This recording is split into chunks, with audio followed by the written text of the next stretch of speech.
हे असे तरी सुद्धा हा बल्ब पेटणार. दादा बसा इकडे. हे नुसते असे जरी ठेवले ना, आता इलेक्ट्रिसिटी जेव्हा अशी लावली जाते तेव्हा पेटणार ना, पण हे असे जरी ठेवले तरी पण पेटणार. विश्वास वाटतो? असं जर ठेवलं तर पेटेल का? नाही. हा, पण मी पेटवून दाखवणार आहे. लक्षात घ्या. आता बोर्डात टाकतो मी.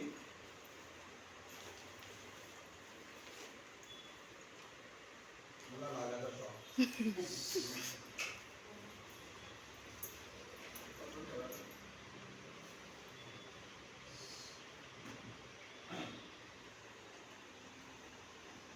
पेटला का? मी काय कुठं जादूगार नाही आहे. बरं, हे जेव्हा इथे टाकलं लावलं जातं तेव्हाच पेटतो. हा जगाचा नियम. हे असं ठेवून पेटेल का? नाही. पण मी असं पाण्यामध्ये वेगवेगळं ठेवून हे पेटून दाखवणार आहे.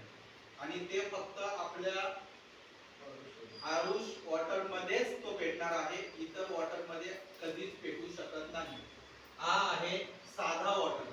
ओके दादा, इथे या पुढे. आता या साध्या वॉटर मध्ये मी फक्त टाकतो. पेटला का? दाखव तिथं वर करा. पेटला का? पेटला? हा? पेटला? नाही. आता पेटला? काय केलं मी?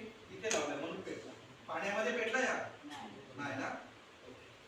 थांबा दादा, याच्यामध्ये हे थोडंसं हे करा.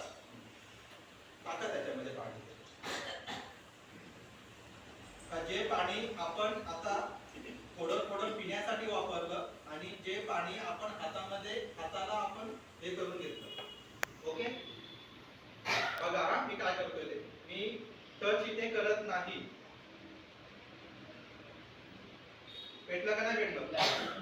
इथे टच केलं दादा मी? इथे पाण्यामध्ये टच केले का? नाही केलं तरी पण बल्ब पेटलेला आहे. बरं, खालचं पाणी घ्या. आता ह्या पाण्यामध्ये टाकतो. पेटलं का? पेटलं का? नाही. आता आरुष वॉटर मध्ये टाकतोय, आरुष टॉनिक मध्ये टाकतोय. पेटलं का? एकदा जोरात क्लॅपिंग करा.